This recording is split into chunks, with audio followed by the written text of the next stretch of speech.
Bismillahirrahmanirrahim. Assalamu alaikum, dear students. The current session focuses on the procedure in multiple intelligences method. I hope and expect by the end of this session, you would have some understanding of the procedures that are involved in the designing and implementation of an MI lesson. Well, my dear students, Christison describes a low-level language lesson dealing with description of physical objects. The lesson plan recapitulates a particular sequence. As far as the stages that are involved in this procedure, there are various stages. I would take you through them one by one. Stage 1 is to awaken the intelligence. The teacher brings many different objects to the class, and the students experience feeling things that are soft, rough, cold, smooth, hard, etc. So the purpose is just to stimulate or to awaken the intelligence of the learners. They might taste things as sweet, salty, sour, spicy, etc. These kind of sensory experiences help them activate and make these learners aware of the sensory basis of experience.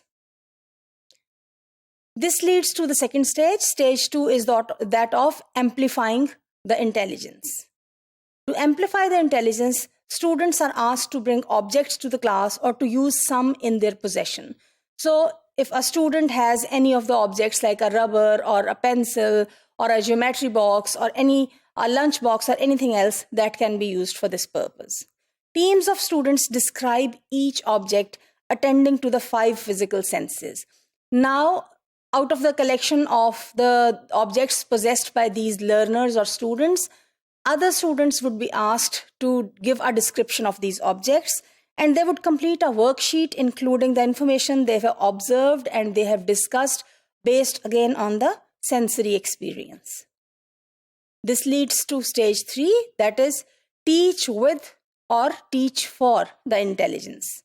At this stage, the teacher structures larger sections of the lesson or of the lessons so as to reinforce and emphasize sensory experiences and the language that accompanies these experiences. Now, this is an important stage where, the language that accompanies those sensory experiences is focused on.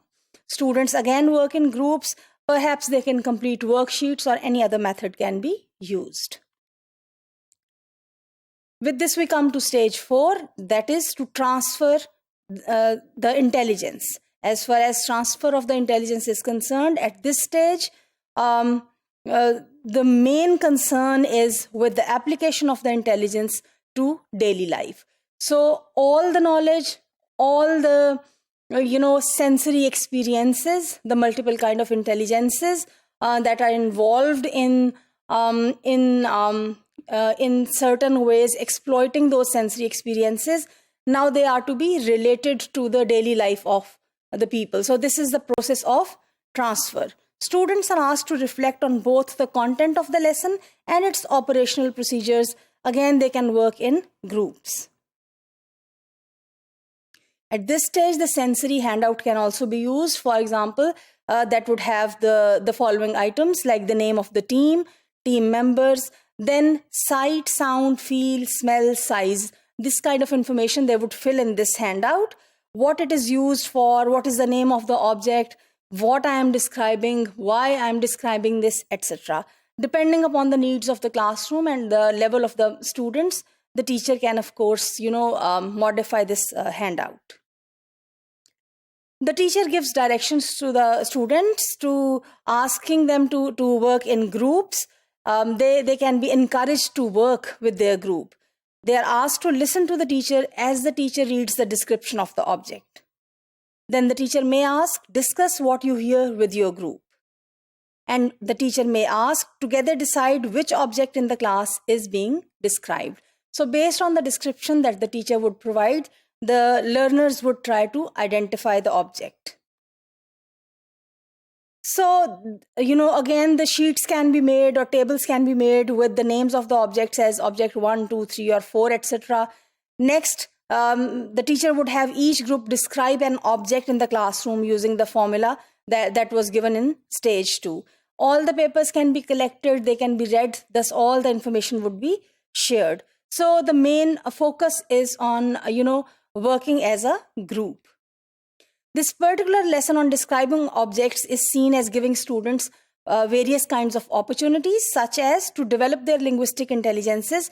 For example, the language that they would use to describe some object, or their logical intelligences, where, for example, using their logic based on the description, they would try to identify some object.